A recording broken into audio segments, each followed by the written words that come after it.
शांति शांति शांति। प्रेम से बोलिए शंकर भगवान की जय। शंकर सा परिवार की जय। राम दरबार की जय। सच्चे दरबार की जय। धरती माता की जय। गंगे मैया की जय। जगत जननी महारानी जगदम्बे की जय। आदि शक्ति नारायणी की जय। हर हर महादेव शंभो। मैं आशाओं की आकांक्षाओं में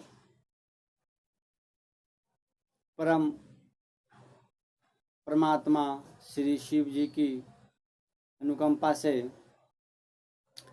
शेभ्यः शेभ्यः सदा शेभ्यः शंकरः सर्वदुःखः। श्री शिव महापुराणांक रुद्र संहिता सृष्टि खंड का 18वां अध्याय दीपदान के प्रभाव से गुण निधि का राजा बनना। आप 18वां अध्याय मनन और चिंतन करने योग्य हैं। आप श्रवण पान करने हेतुक परमात्मा कहते हैं। शिवगण बोले, हे यमराज के गणों, इस परम धार्मिक ब्राह्मण को छोड़ दो।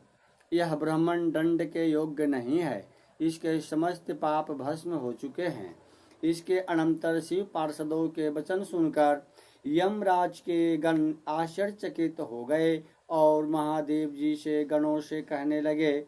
शंभु के गणों को देखकर डरे हुए तथा प्रणाम करते हुए यमराज के दूतों ने इस प्रकार कहा कि हे गणों, यह ब्राह्मण तो दुराचारी था।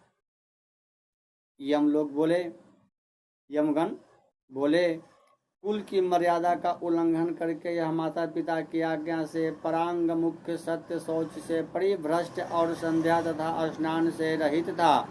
यदि इसके अन्य कर्मों को छोड़ भी दिया जाए तो भी इसके शिव के निर्माल्य चढ़ाए गए नैवेद्य का उल्लंघन किया है, अर्थात चोरी की है। इसके इस हे कर्म को आप सब स्वयं देख लें। आप जैसे लोगों के लिए यह स्पर्श के योग्य भी नहीं है।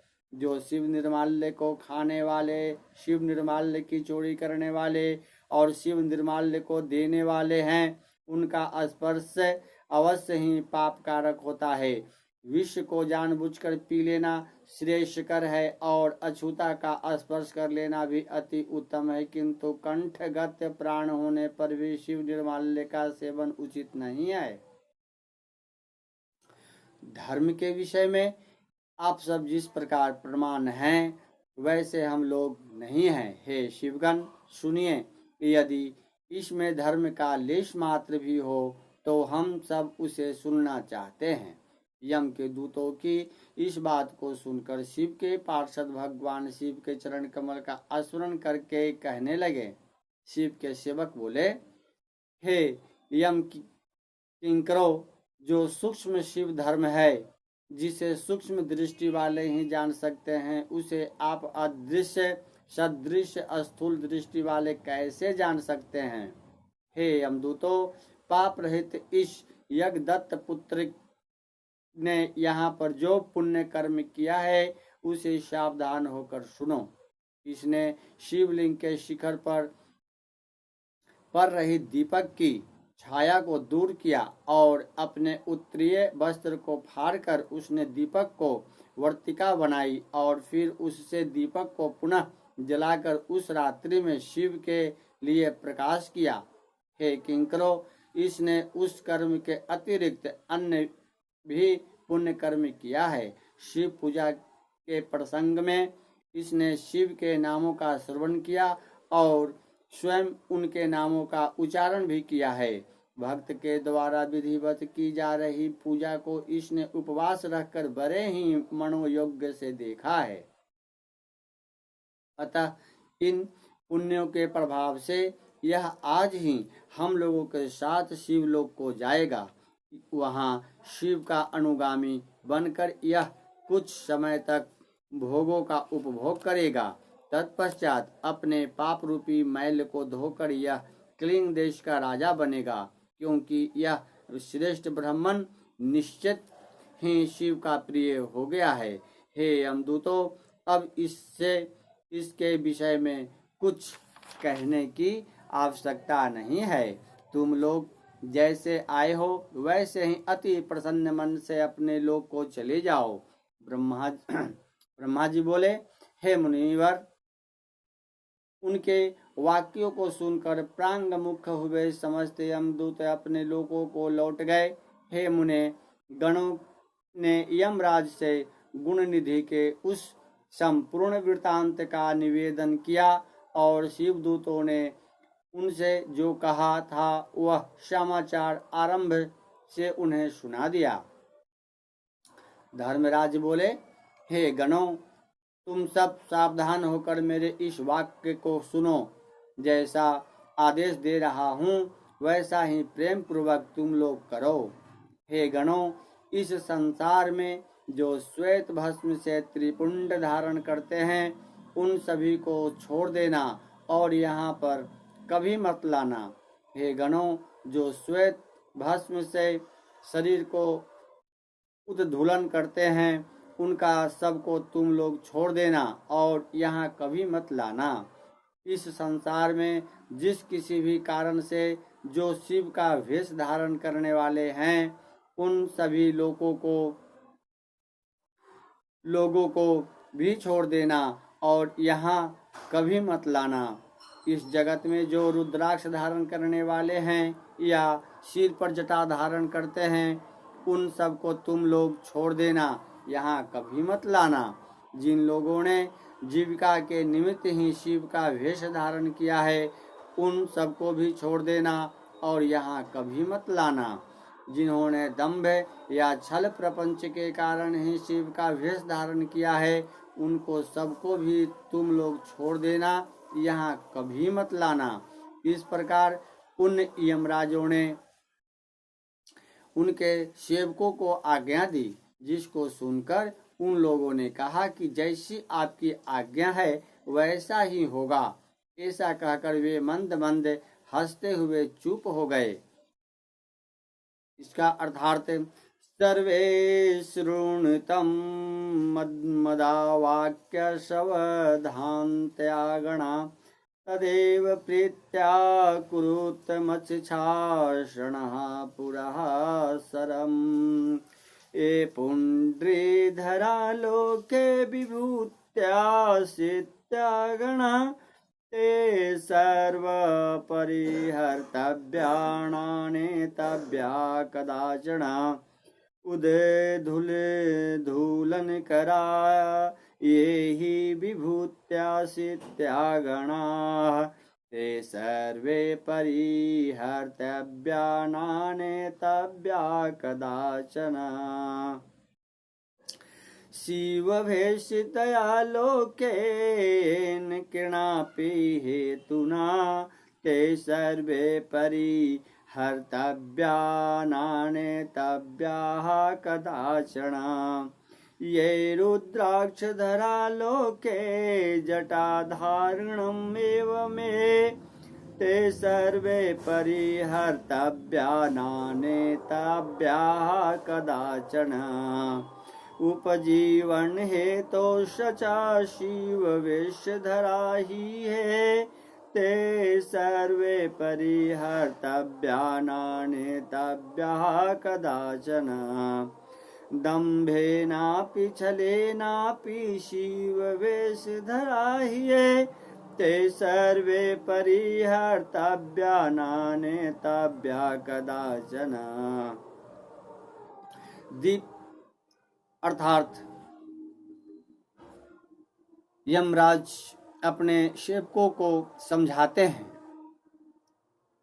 कि शिव जी का वेश, चाहे वो अपनी जीवन यापन के लिए या झूठा ही सही या किसी प्रकार से वह पूजन में झूठ बोलकर या सही बोलकर अगर शिव जी का ध्यान, उनका कोई भी रूप, रुद्राक्ष, पुंड्राक्ष, भस्मांग, उनके शरीर में स्पर्श की है तो उनको शिव भक्त ही समझकर छोड़ देना, उनको कभी यमलोक लेकर नहीं आना। जैसे आप त्रिपुंड, रुद्राक्ष या भस्म लगाते हैं तो आपको पाप कभी छू नहीं सकता। धर्म की उत्तेजना आप में ज्यादा होंगी। धर्म के प्रति सभी देवता गणों और देवगण, ऋषिगण ललायित रहते हैं। धर्म आपकी प्रतीक्षा कर रही है। आपकी किसी भी परिस्थिति में धर्म रक्षा करती हैं, वह अपने ओर खींचती हैं। पाप यमलोक की तरफ और धर्म देवलोक की तरफ। ये फैसला मनन चिंतन करने योग्य आप हैं। श्रवण पान कर रहे हैं श्रद्धालु सूत्र का। सूत्र से मेरा अनुरोध है कि इन्हें अच्छे तरीके से सुनें, समझें, मनन चिंतन करें। तब ब्रह्मा जी बोले, इस प्रकार शिव पार्षदों ने यमदूतों से उस ब्राह्मण को छुड़ाया और वह पवित्र मन से युक्त होकर शीघ्र ही उन शिवगणों के साथ शिवलोक को चला गया। वहां पर सभी शिव भोगों को उपभोग करके तथा भगवान सदाशिव एवं पार्वती की सेवा करके वह दूसरे जन्म में कलिंग देश के राजा अरिंदम का पुत्र हुआ। उस शिव सेना प्रांगण बालक का नाम दम हुआ। बालक होते हुए भी वह अन्य शिशुओं के साथ शिव की भक्ति करने लगा। क्रमशः उसने युवा अवस्था प्राप्त की और पिता के परलोक गमन के पश्चात उसे राज्य भी प्राप्त हुआ। उसने प्रेम पूर्वक अनेक शिव धर्मों को प्रारंभ किया। हे ब्राह्मण, दुष्टों का दमन करने वाला वह राजा दम शिवालयों में दीपक दान के अतिरिक्त अन्य कोई धर्म नहीं मानता था। उसने सभी ग्राम और जनपद प्रमुखों को बुला करके यह आदेश दिया कि तुम लोगों को शिवालयों में दीप प्रज्वलन व्यवस्था करनी है। यदि किसी भी क्षेत्र में ऐसा नहीं हुआ तो यह सत्य है कि उस क्षेत्र का वह प्रधान निश्चित ही मेरे द्वारा दंड पाएगा। दीपदान से भगवान शिव संतुष्ट होते हैं, ऐसा श्रुतियों में कहा गया है। जिसके जिसके गांव के चारों ओर जितने भी शिवालय हों, वहां वहां सदैव बिना कोई विचार किए ही दीपक जलाना चाहिए। अपनी आज्ञा के उल्लंघन के दोष पर मैं निश्चित ही अपराधी का सिर काट लूंगा, ऐसा आदेश दिया।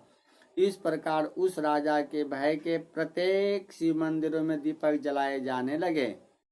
इस प्रकार जीवन प्रत्यन इसी धर्माचरण के पालन से राजा दम धर्म की महान समृद्धि प्राप्त करके अंत में काल धर्म की गति को प्राप्त हुआ। अपनी इस दीप वासना के कारण शिवालयों में बहुत से दीपक प्रज्वलित करके वह राजा दूसरे जन्म के रत्नमय दीपकों की शिखाओं को आश्रय देने वाले अलकापुरी का राजा कुबेर हुआ।